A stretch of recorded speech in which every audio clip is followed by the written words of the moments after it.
Alright guys, welcome back to another video. Today I'm going to be covering my tournament from the past weekend. It was a historic 5K hosted by Insight Esports. So about 187 players signed up. It was 8 rounds total. I ended up going 7-1 in Swiss. So I ended up making top 8, but I lost in the first round of top 8. Paid $20 to enter. Ended up winning $200. So it was a fine good tournament in terms of my value / time.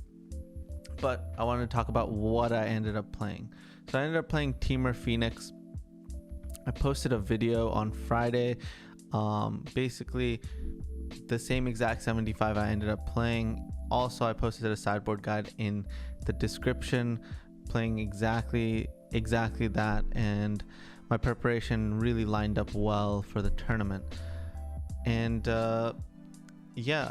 basically just wanted to give you guys my thoughts.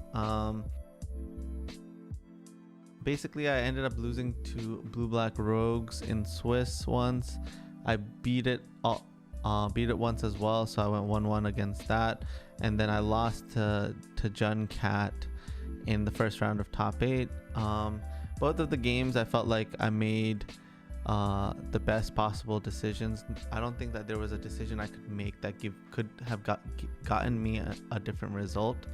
But I wanted to share one of the more exciting matchups, and the matchup where I think I could have changed a decision or two to change the outcome of a game.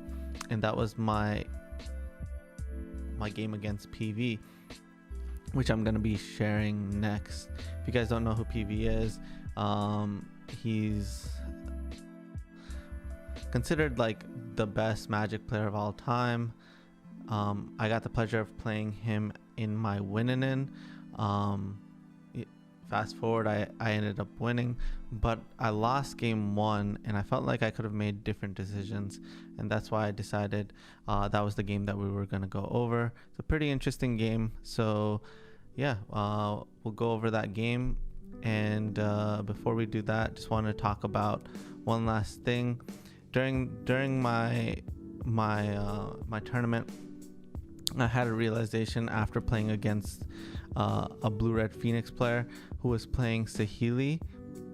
I would be cutting the Royal Scions to put in a Saheeli, and it would be the Saheeli Sublime Artificer. And the reason why I would be making that change is because her effect actually lines up really well with the deck, in the sense that it's like a young pyromancer that doesn't die as easily. And number 2 is the minus effect is actually really, it's like secretly good in this deck, because it pairs super well with Dreadhorde Arcanist, and it pairs really well with Crackling Phoenix, because you can just copy a Dreadhorde Arcanist or a Crackling Drake, which means you can kind of like surprise attack your opponent. And I found that Royal Scions, like, what I was trying to do with the card was like give Crackling Drake and Dreadhorde Arcanist more synergies, but in the end it didn't really help me with the biggest problem in the deck, which is coming back from behind. And I feel like Saheeli kind of gives me that effect in a much better way, in a different angle. So yeah, that is the one change I would be making to the deck. Other than that, let's jump into the game. And yeah, all right, so this is our game against PV, and we know we're playing against green red. We're playing against Gruul. Our opening hand doesn't have a blue source, so we definitely mulligan, but our 6 is very, very strong. We have the combo of Pillar of Flame plus Dreadhorde Arcanist, which is a winning recipe majority of the time. So we're going to start off with an Abundant Harvest. Definitely pick non-land.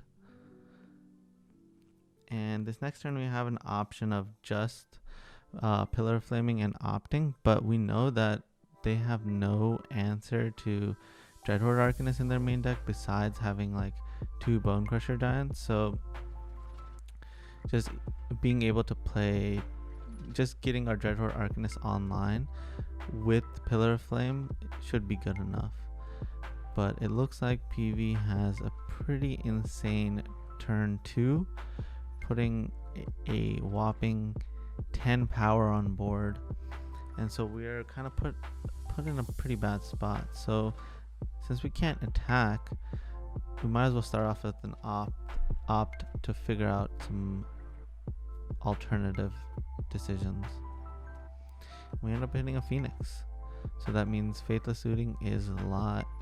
I mean, Phoenixes are alive because of the Faithless Looting, and we hit a second one. So this puts us in a pretty decent spot. And we're going to go ahead and Pillar of Flame. Bring back 2 Phoenixes. And we're actually in a pretty good spot, unless PV has an Embercleave.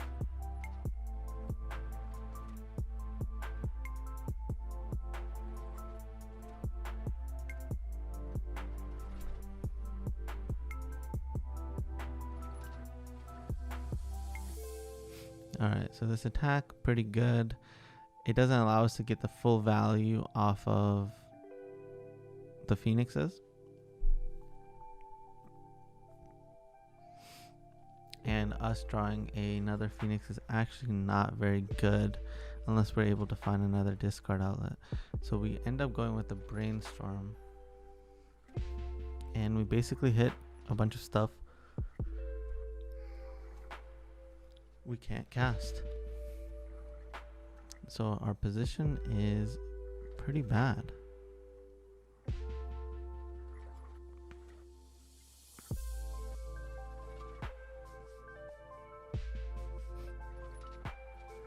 Put 2 Crackling Drakes on top, and then we just pass because we can't attack. Our Dreadhorde Arcanist is definitely gonna die. And there's the Bone Crusher Giant that we were sure that we were gonna see. Alright, and it's just a simple attack for 4. We have to take it. And honestly, we're in a pretty bad spot now.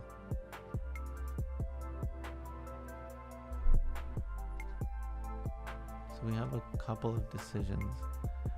It doesn't feel like Faithless Looting is a real decision, so we end up going for the Brainstorm. And the Brainstorm ends up hitting some pretty interesting things. Most importantly, it allowed us to hit another Faithless Looting. So now we can bring our Phoenixes back, but we have to do it in a very awkward way. So we're going to go for the Faithless Looting, and then we're going to Memory Lapse it. So the mistake I think I made here was I should have kept the Crackling Drake in my hand as opposed to the Phoenix, because the Faithless Looting isn't going to resolve. So the Crackling Drake actually has more value.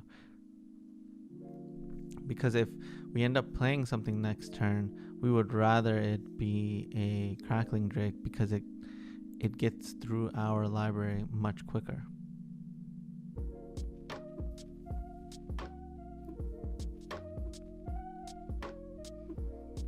So this is a pretty easy double block.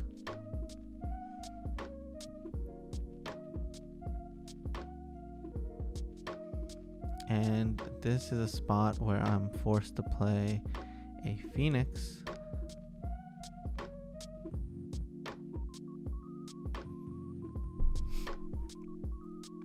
Where I should have been playing a Crackling Drake instead, right? Because our choices here could be Faithless Looting into Faithless Looting, but to expect that you're going to hit a land plus another 1-mana spell is too much to ask for. So if I had played a Crackling Drake here, it would have put me in a much better spot. I have a much better blocker, and I get to cantrip, which is important.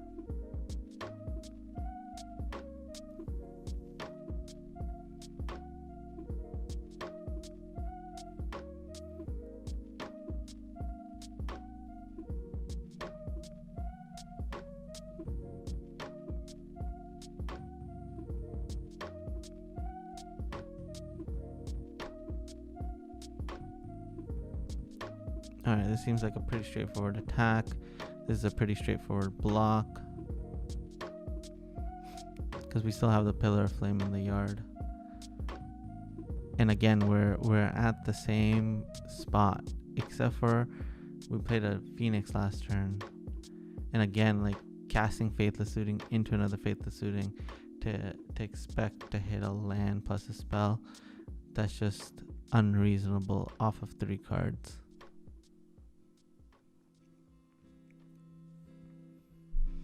So we're just going to play the Crackling Drake.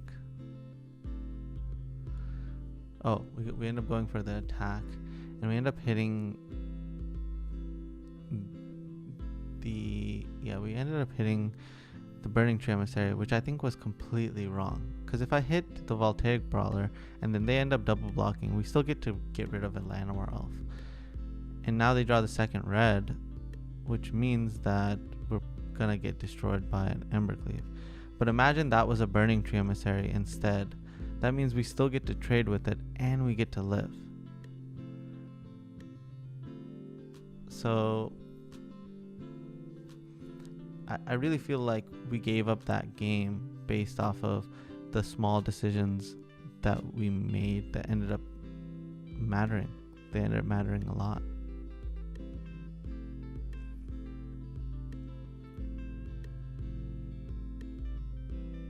So now we go into the sideboard plan. It's a pretty straightforward plan. You want to bring in Sweltering Suns. You want to bring in Klothys. Just other ways to stabilize, more removal, while having a game plan of gaining life back. And Klothys does that really, really well.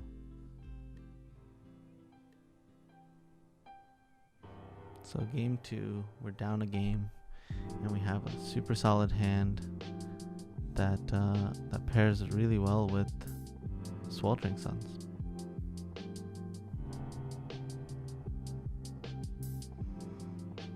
Yeah, we're gonna definitely brainstorm here. We end up finding the pillar. Pretty good news.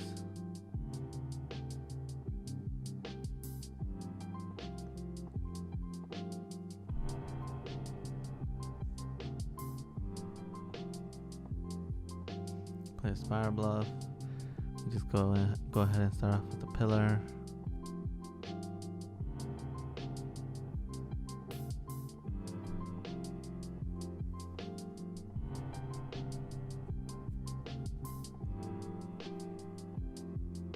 And this seems like a great turn to resolve our Klothys. And we're still sitting with the Sweltering Suns, and we have a Faithless Looting to get rid of all this excess garbage.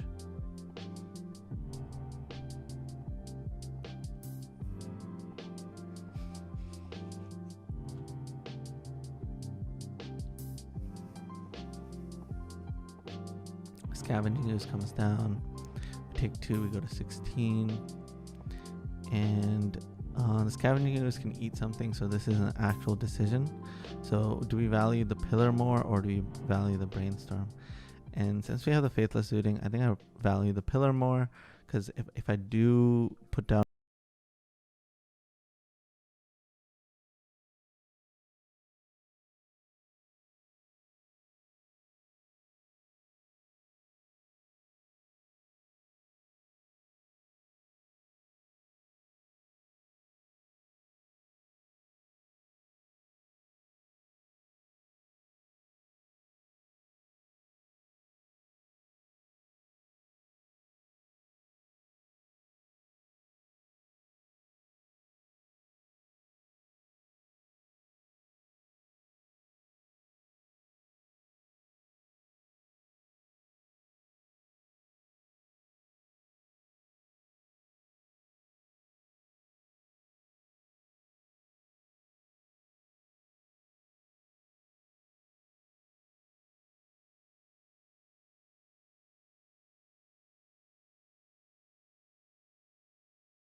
feel like the board plan should remain the same.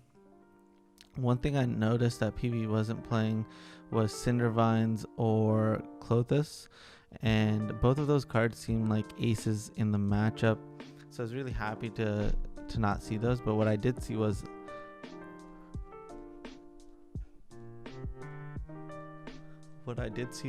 three Abrade and 3 Magma Spray, which is pretty good interaction for our creatures, but not having like a permanent effect to punish us for things that for our strategy felt like it made the matchup a lot easier.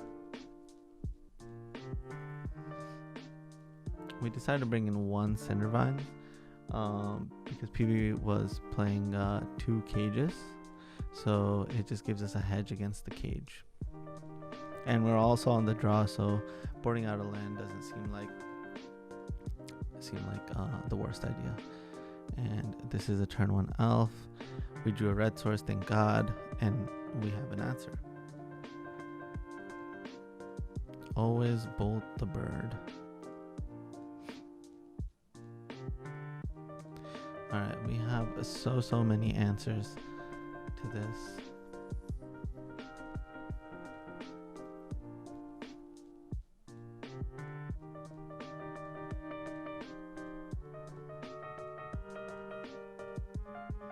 So we end up Aether Gusting at the beginning of combat. I feel like I should have let them use the energy. I felt like it was free to do so. So that's definitely a regret.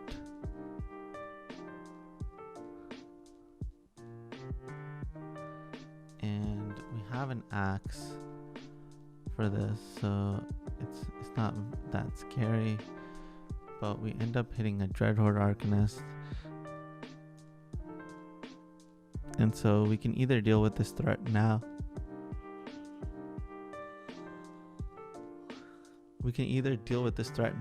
Or we can play our Arcanist to set up our crazy engine. We end up playing the Arcanist because we know they have 3 Abrades in the end, and worst comes to worst, the Abrade ends up taking up their whole turn. And they end up playing Scoos here, which is completely fine because we have a large amount of answers. So our thought process here is what do we value the most in our yard?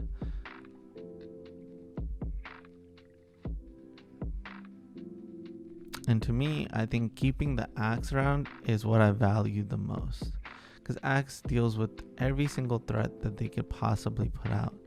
And so I'm kind of thinking like, all right, how do I bait out something that could be eaten with the ooze that's not the axe?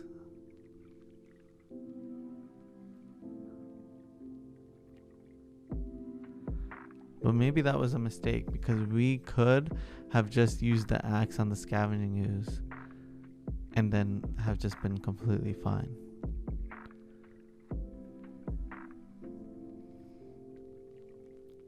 We end up using the Abundant Harvest, hitting another great win condition. There's a Bone Crusher. We already happen to have the answer in our hand. So rather than taking 2 here, let's just continue to get value. Start off with an opt. Of course, we'll take a second Drake. We'll go down to 10. We'll get some more value.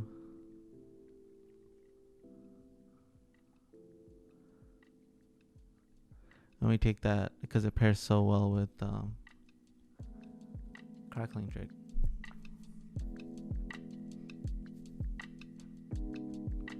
Play an elf. We have the Pillar of Flame still in there, so might as well get rid of it. And it's a great time to play a Drake.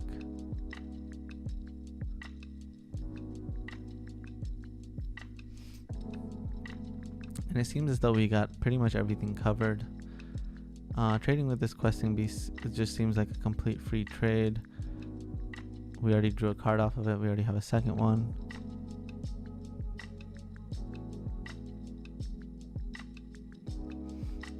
So it seems wise to just start off with a Brainstorm.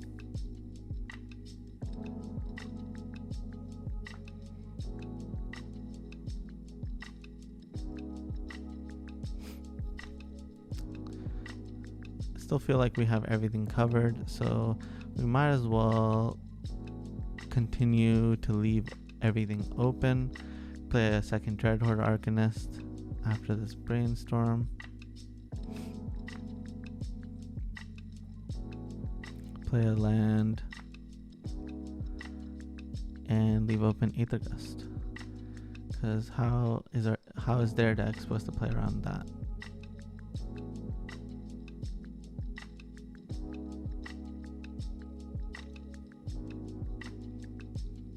Alright, Aether Gust comes down.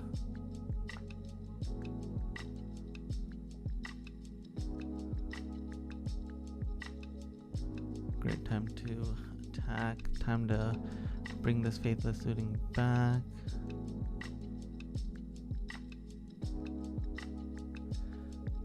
And play tap land and pass. And we have a 1-turn clock. And that should be the match. Easy game. Well, thank you guys for watching, and I will be posting some more cool decks this week. If you're not subscribed, please subscribe, and feel free to check out my Twitch channel. I'm streaming pretty much every single day. Gonna be trying out a bunch of new decks. I've been focused more recently on Historic because Strixhaven has made it possibly the best format right now in Magic. Anyways, I'll see you guys next time.